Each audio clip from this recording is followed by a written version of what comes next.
Good morning, students. Dear students, we are starting our chapter coordination compounds. And first of all, आपको पता होना चाहिए coordination compounds क्या होती हैं.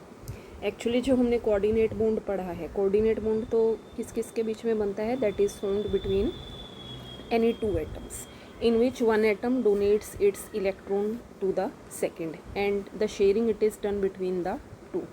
Now here we are studying about coordination compound. देखिए coordination compound means transition metals जो हमने पिछले चैप्टर के अंदर पढ़े, अगर वो ट्रांजिशन मेटल कोई कम्प्लेक्स बनाता है, कम्प्लेक्स बनाने की जो टेंडेंसी है किसी सेकंड के साथ, then that is known as coordination compound. और ये सिर्फ ट्रांजिशन मेटल्स ही नहीं बनाते बल्कि कुछ और भी मेटल्स होते हैं that have tendency to form such type of compounds. Like जो क्लोरोफिल है, it is a coordinate compound of magnesium. Chlorophyll किसका कोऑर्डिनेशन कंपाउंड है, that is of magnesium. Okay, तो इस यूनिट में हम किसके बारे में स्टडी करेंगे, ऑर्गेनो मेटेलिक कंपाउंड मीन्स जो मेटेलिक कंपाउंड है कार्बन मेटल बॉन्ड्स के बारे में स्टडी करेंगे. तो फर्स्ट ऑफ ऑल जो हमारा यहाँ मेन इशू होगा that is what are coordination compound. Actually coordination compounds क्या हैं, these are the compound in which central metal atom. देखिए अब सेंट्रल मेटल एटम का मतलब जैसे कोई भी मेटल एटम सेंटर के अंदर है, जैसे हम यहाँ देख रहे हैं निकल, सपोज निकल सेंट्रल मेटल एटम है. ओके, और निकल के अराउंड मैंने ये बना दिया CO. ओके, ये दो जो कार्बोनिल ग्रुप्स जिसको हम कहते हैं दैट आर अराउंड द निकल. सो निकल क्या है, सेंट्रल मेटल एटम. ओके, और निकल के अराउंड क्या जुड़े हुए हैं, न्यूट्रल मॉलिक्यूल. न्यूट्रल का मतलब क्या है, जिस पर कोई चार्ज प्रेजेंट ना हो. तो सेंट्रल मेटल एटम अगर किसी न्यूट्रल मॉलिक्यूल से ज्वाइन करता है और ये बॉन्ड होगा, दिस बॉन्ड, ये कौन सा बॉन्ड है, इट इज़ कोऑर्डिनेट बॉन्ड.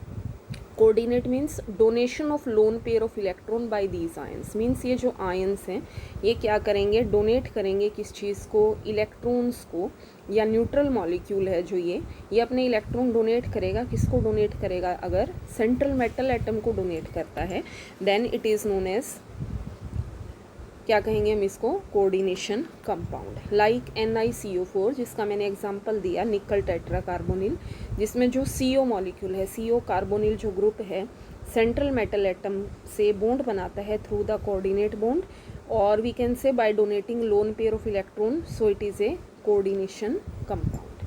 अगर इस तरह से जो स्पीसीज बनती है जहाँ आयंस या मॉलिक्यूल्स हैं कोऑर्डिनेट बॉन्ड से जुड़े होते हैं सेंट्रल मेटल एटम, या if they also carries positive या नेगेटिव चार्ज. अब न्यूट्रल है, न्यूट्रल का मतलब तो क्या है, इस पर कोई चार्ज नहीं होगा. बट अगर इसकी जगह कोई आयन होता है तो आयन पर क्या प्रेजेंट होता है, पॉजिटिव या नेगेटिव चार्ज प्रेजेंट होगा, then it is known as a complex ion. Okay, like FeCN6 4 negative, CuNH3 4 2 positive. Okay, अब यहाँ Cu कॉपर क्या है, सेंट्रल मेटल एटम है, NH3 4 मीन्स 4 अमीन के मॉलिक्यूल्स होंगे, चार्ज कितना है इस पर 2 plus, AgCN2 negative. So coordination compounds, these are the compound in which contain complex ions. Similarly K4FeCN6, CuNH3 4 SO4 NaGCN2. that's why similarly हम इसको क्या कह सकते हैं, they are also known as the complexes. Okay, आगे हम study करेंगे. तो जो ये ब्रांच है इनऑर्गेनिक केमिस्ट्री की, जो ब्रांच है जो हमें कोऑर्डिनेशन कंपाउंड्स के बारे में बताती है, that is known as coordination chemistry. अब एक जो कम्प्लेक्स जिसमें पॉजिटिव चार्ज, जैसे हमने यहाँ देखा है CONH3 3 पॉजिटिव या NiNH3 2 positive, in which we will see it carries a net positive charge, so it is a cationic complex. Okay, अगर पॉजिटिव चार्ज है तो कैटायनिक कम्प्लेक्स होगा. अगर किसी पर नेगेटिव चार्ज है जैसे AgCN2 negative, FeCN6 4 negative, then it is anionic complex. और अगर कोई सपोज किसी पर कोई भी चार्ज नहीं है जैसे NiCO4 या CuNH3 जिस पर कोई भी चार्ज प्रेजेंट ना हो, then it is a neutral complex. Okay, तो 3 तरह के यहाँ कम्प्लेक्सेस हैं, कैटायनिक, एनायनिक एंड न्यूट्रल. अब देखिए डबल साल्ट या कम्प्लेक्स में क्या डिफरेंस होता है. एक्चुअली जो डबल साल्ट होता है, डबल का मतलब होता है 2. अब डबल साल्ट या कोई भी जो कम्प्लेक्स हैं वो 2 या 2 से ज़्यादा कंपाउंड से मिलकर बना होता है, पर दोनों के अंदर डिफरेंस क्या है.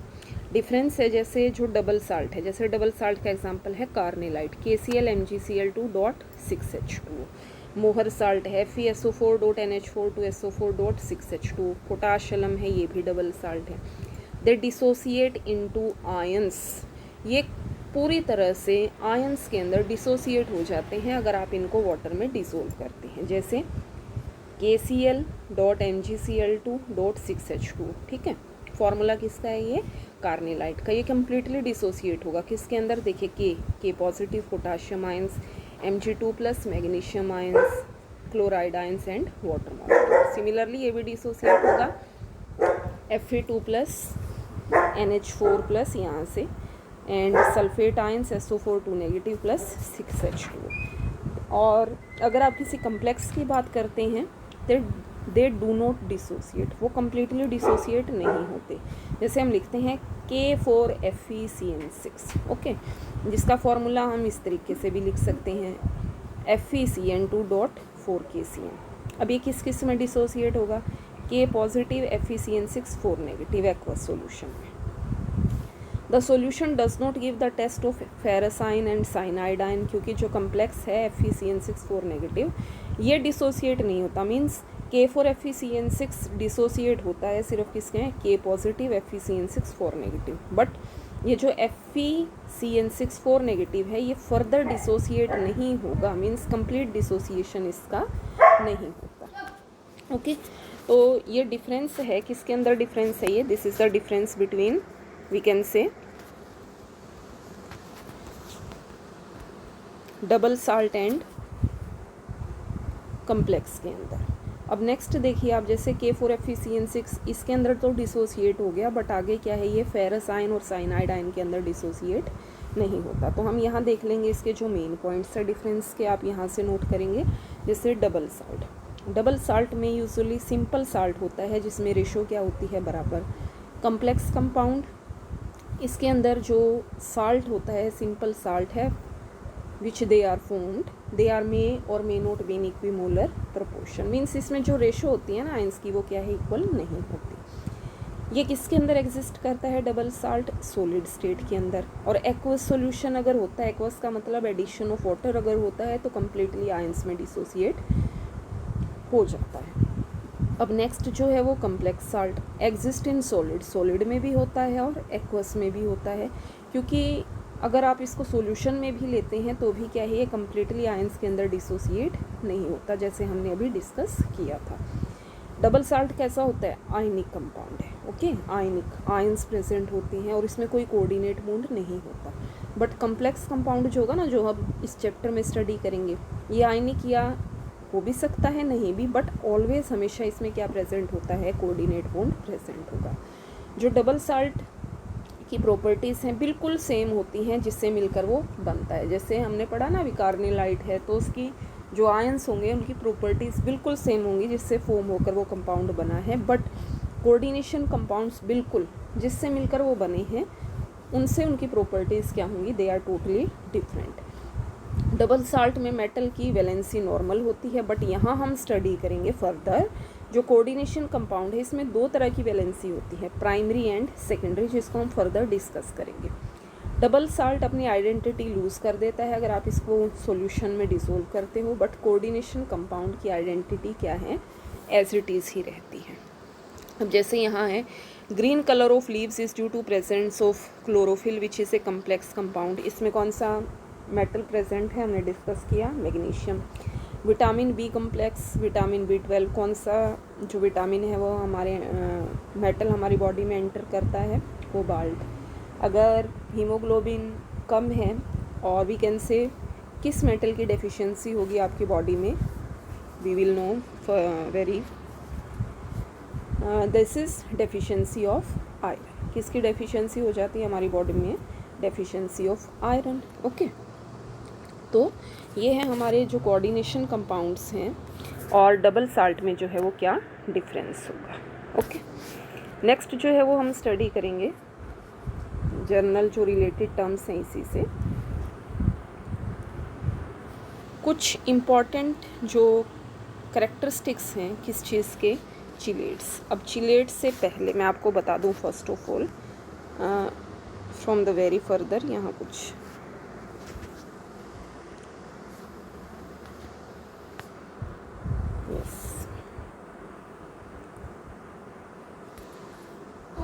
First of all we will study chelates क्या होते हैं। देखिए चीलेटिंग लीगेंड्स, अब यहाँ इससे पहले मैं लीगेंड्स भी बता देती हूँ। लीगेंड्स जैसे सेंट्रल मेटल एटम क्या था, निकल था। Okay, this is central metal atom, उसके अराउंड जो एक कम्प्लेक्स मैंने आपको बताए हैं CO, ठीक है।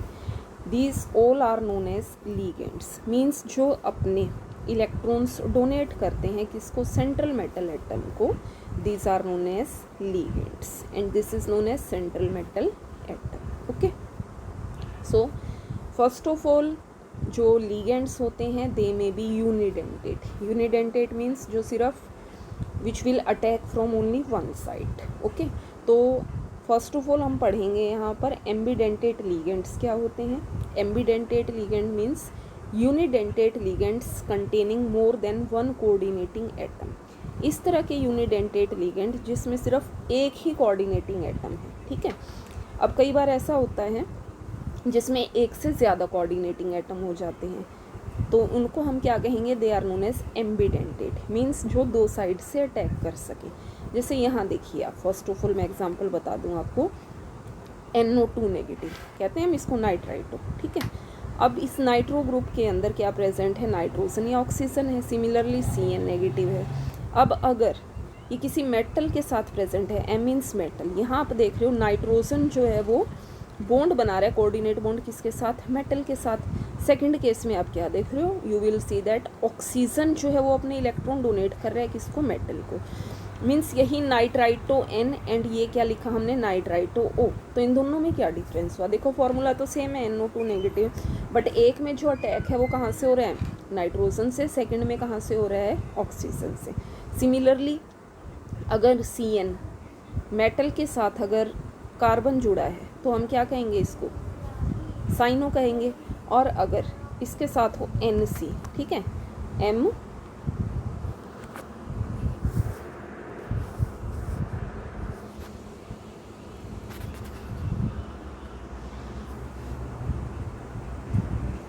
NC, ओके, M के साथ NC, ओके। तो CN क्या है, साइनो है, इसको हम क्या कहेंगे, it is known as isocyanide. Okay, ठीक है। सिमिलरली मेटल अगर जुड़ा है किसके साथ, SCN के साथ, तो हम इसको कहते हैं थायोसाइनेटो। अगर NCS उल्टा हो जाए तो हम इसको क्या कहेंगे, आइसोथायोसाइनेटो। नेक्स्ट है कोऑर्डिनेशन नंबर क्या होता है। Coordination number means total number of unidentate ligand, कितने यूनिडेंटेड, यूनिडेंटेड का मतलब अब समझ होना चाहिए आपको, मीन्स जो सिर्फ एक ही साइड से अटैक करते हैं, और डबल द नंबर ऑफ डाइडेंटेड। अगर मान लीजिए कोई दो साइड से अटैक करता है तो हम उसको क्या कहेंगे, डाइडेंटेड लीगेंड।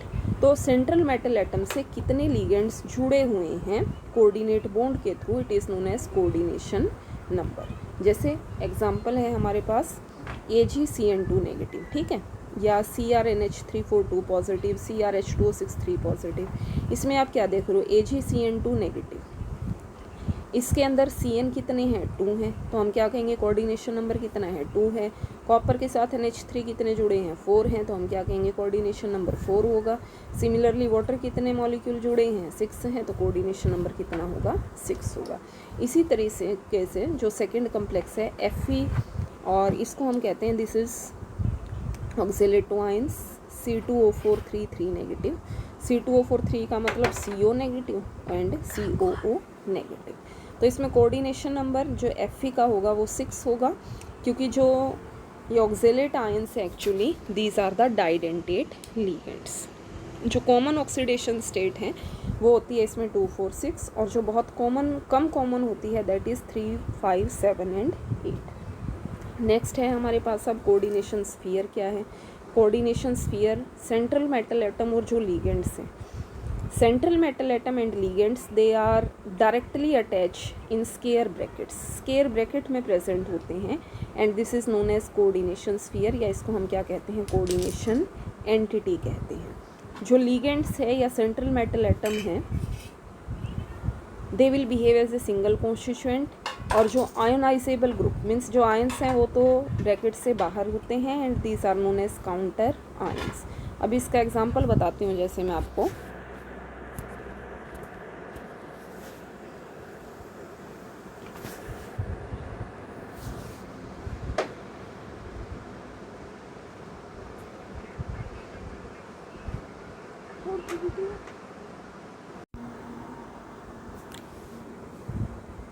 देखिए जो कंपाउंड है, इस कंपाउंड में कम्प्लेक्स आयन तो क्या होगा, जो ब्रैकेट में बंद है CuNH342+। कॉपर आयन क्या है यहाँ पर, central metal atom.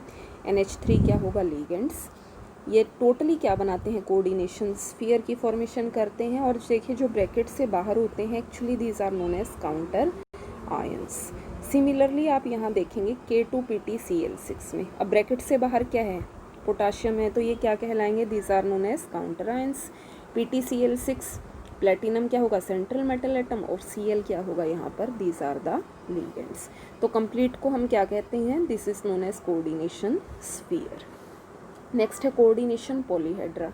Coordination polyhedra means arrangement of ligand atoms which are directly attached to central metal atom.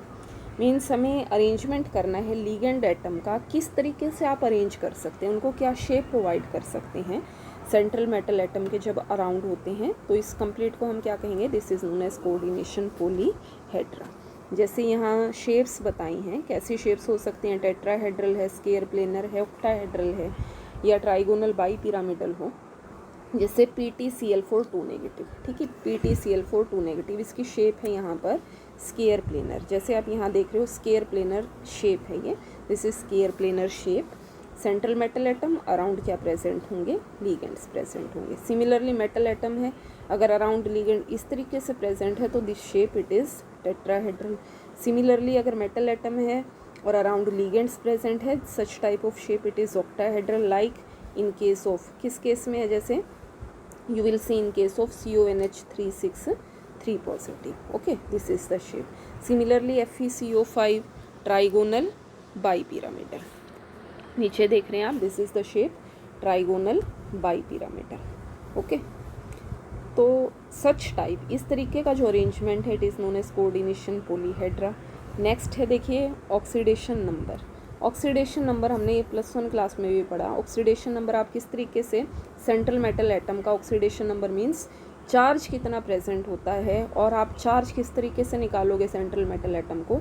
अगर आप अप्रोप्रिएट चार्ज देते हो लीगेंड्स को, और उसका जो equating the sum of charges central metal atom and ligands that is equal to charge on the coordination sphere. जैसे कि अभी आपको एक एग्जांपल दे रहे हैं हम, कहीं पर भी अगर आपको चार्ज की कैलकुलेशन करनी है, सपोज हमें चार्ज निकालना है FeCN6 2 नेगेटिव। ठीक है, हमें इसके ऊपर क्या करना है, चार्ज कैलकुलेट करना है। किसके ऊपर हमें चार्ज की कैलकुलेशन करनी है, सेंट्रल मेटल एटम पर। ठीक है, तो सेंट्रल मेटल एटम को हम क्या लिखेंगे, X। सपोज कर लिया हमने X प्लस। टोटल साइन आयोडाइन कितने हैं, 6 हैं। Cn पर चार्ज होता है कितना, टोटल -1। ओके, इक्वल टू, इसको किसके इक्वल रखोगे आप, पूरे पर देखिए आप कितना चार्ज है, -2 चार्ज है। ओके, तो कितना आया इस पर, x, ये क्या गया, -6 इक्वल टू -2। तो आप जो अब x की वैल्यू इस तरीके से आप कैलकुलेट कर सकते हैं। कैसे आप कैलकुलेट करोगे, यहाँ पर हम 3 नेगेटिव करेंगे, बल्कि इन स्पाइट ऑफ 2 नेगेटिव। तो आप यहाँ से जो x की वैल्यू आएगी एक्चुअली वो कितनी आ जाती है, +3 आएगी।